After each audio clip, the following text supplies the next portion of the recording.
আসসালামু আলাইকুম বন্ধুরা। কেমন আছেন সবাই? আশা করি আল্লাহর অশেষ রহমতে সবাই ভালোই আছেন। তো কাছে বা দূরে যে যেখান থেকে আমার এই ভিডিওটি দেখছেন তাদের সবার প্রতি শ্রদ্ধা এবং ভালোবাসা জানিয়ে নতুন একটি ভিডিও নিয়ে আসছি আপনাদের মাঝে। তো আশা করি ভালো লাগবে। পুরো ভিডিওটি দেখবেন। আজকে আমি রান্না করছি খুব সহজ উপায়ে এবং অল্প উপকরণে কিভাবে ঘরে চিকেন ফ্রাই করবেন, মজাদার চিকেন ফ্রাই রান্না করবেন। তো সেই প্রসেসটাই আরকি দেখাচ্ছি আপনাদেরকে। তো দেখার পরে কোথাও কোনো অংশ যদি ভালো লেগে থাকে তাহলে প্লিজ একটা সাবস্ক্রাইব এবং লাইক করে রাখবেন আর বেল আইকনে ক্লিক করে রাখবেন যেন পরবর্তী ভিডিও ছাড়ার সঙ্গে সঙ্গে পৌঁছে যায় সবার আগে আপনার কাছে। আর যদি বেশি ভালো লাগে তাহলে ফ্যামিলি এবং ফ্রেন্ডস এর মাঝে শেয়ার করে দিবেন। তো এখন আমি চলে আসছি আমার রান্নায় চলে আসছি। তো ১ম এ আমি মুরগির মাংস নিয়েছি। এখানে আমি মুরগির মাংস নিয়েছি ৩০০ গ্রামের মতো। তো ৩০০ গ্রাম মুরগির জন্য আমি আগে থেকেই কেটে ধুয়ে পরিষ্কার করে রেখেছি। এখানে আমি ১ চা চামচ পরিমাণ মরিচের গুঁড়া দিয়ে নিচ্ছি এবং ১/২ চা চামচ থেকে আরেকটু কম, সামান্য কম হলুদের গুঁড়া দিয়ে নিচ্ছি। এখন ১ চা চামচের মতো একটু লবণ দিয়ে নিব। লবণটা একটু বুঝে শুনে এড করবেন আপনি। মানে আপনি যেরকমটা লবণ এবং ঝাল খেতে পছন্দ করেন সে অনুযায়ী দিবেন। আ আর এখানে আমি ধনিয়ার গুঁড়া দিয়ে দিচ্ছি চা চামচের ৪ ভাগের ১ ভাগ এবং সাদা এলাচ একটু হামানদিস্তায় গুঁড়া করে নিয়েছি। ৩ টা সাদা এলাচ আমি একটু গুঁড়া করে দিয়ে দিলাম। আর এখন আমি দিয়ে দিচ্ছি সামান্য একটু ভিনেগার। ভিনেগার যদি আপনার বাসায় না থাকে তাহলে সেক্ষেত্রে আপনি একটু লেবু দিতে পারেন। লেবু আপনার ১ ফালি পরিমাণ দিলেই চলবে। আর এখানে আমি দিয়ে নিচ্ছি ১ চা চামচ পরিমাণে সয়া সস।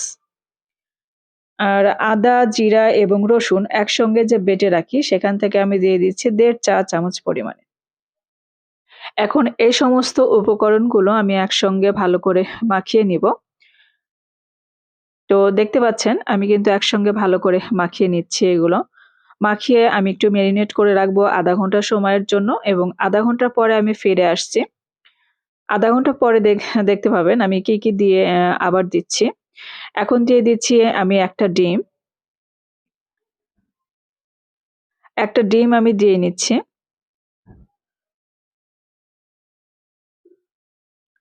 একটা ডিম দেওয়ার পরে আমি এখানে দিয়ে দিচ্ছি একটু চাউলের গুঁড়া। চাউলের গুঁড়া ২ টেবিল চামচ পরিমাণে। আর ময়দা দিচ্ছি ২ টেবিল চামচ পরিমাণ এবং ১ টেবিল চামচ পরিমাণ দিয়ে দিচ্ছি কর্নফ্লাওয়ার। তো ৩ টা একসঙ্গে আমি মাখিয়ে নিচ্ছি। ডিম যেহেতু দিয়েছি তো ডিমের পরিমাণটা বুঝেই আরকি আমি একটু ময়দা এবং কর্নফ্লাওয়ার গুলো দিয়েছি। আর চাউলের গুঁড়া একটু দিয়েছি আমি যাতে একটু এটা একটু মচমচে ভাব নিয়ে আসে সেজন্যই। তো মচমচে ভাবটা কিন্তু এমনিতেই আসবে যেহেতু আমি এখানে কর্নফ্লাওয়ার ব্যবহার করেছি। তো আরেকটু মচমচে করার জন্য আমি চাউলের গুঁড়াটা এখানে ব্যবহার করেছি।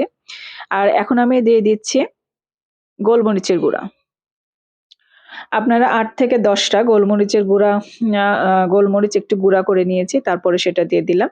আর ১ চা চামচের মতো তেল দিয়ে আমি একটু মেরিনেট করে আরো ০.৫ ঘন্টা রেখে দেব।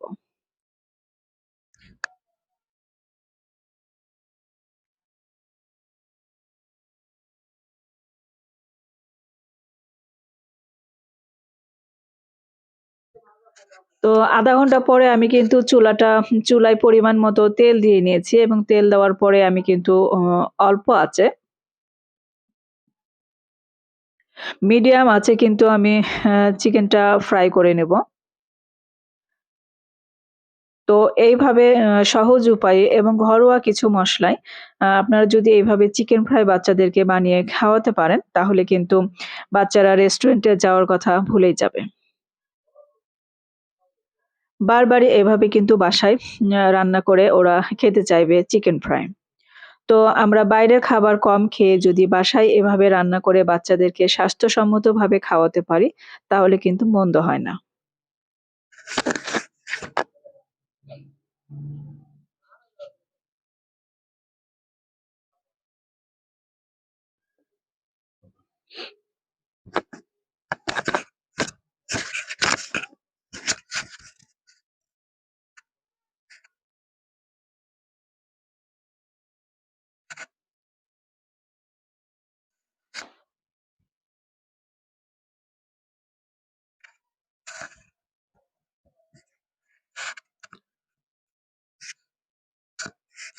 এখন এই যে এক পাশ মোটামুটি আমার হয়ে গেছে। এখনো মানে পুরোটা হয়নি। মোটামুটি একটু হয়েছে। তো তারপরে আমি কিন্তু উল্টিয়ে দিচ্ছি। তারপরে তেলের ভিতর তো আমি একটু ব্রাউন কালার করে ভেজে নেব।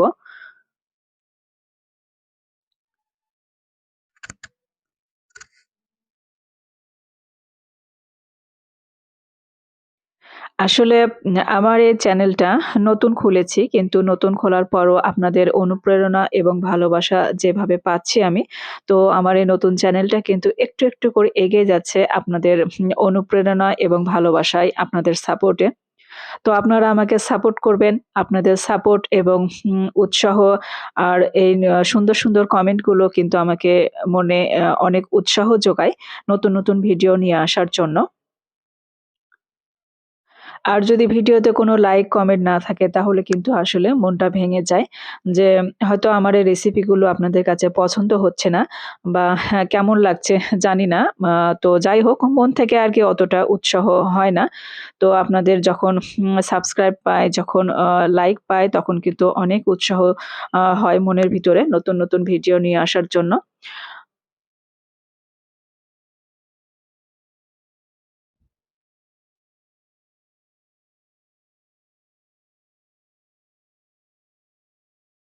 আর আগামীতে আপনারা হ্যাঁ, কি ধরনের রেসিপি পেতে চান? খুব সহজভাবে যদি ঘরোয়া মসলায় পেতে চান, তাহলে আমাকে কমেন্ট করে জানাতে পারেন যে কোন রেসিপিটা আপনারা দেখতে চাচ্ছেন।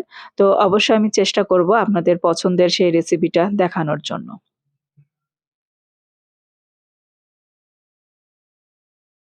তো দেখতে পাচ্ছেন আমি কিন্তু একবার চিকেন ফ্রাই তুলে নিয়েছি। কড়াইতে মানে যে কয়টা এঁটেছিল আরকি।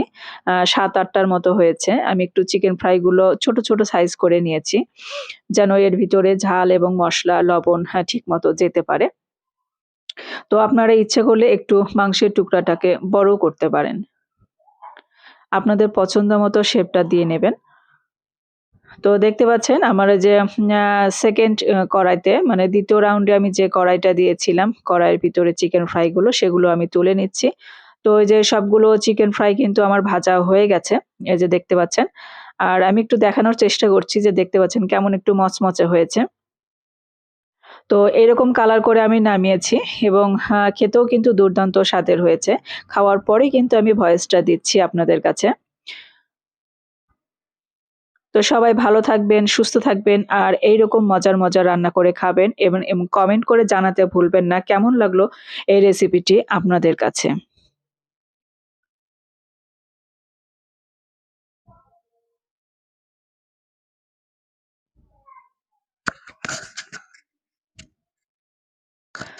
আল্লাহ হাফেজ।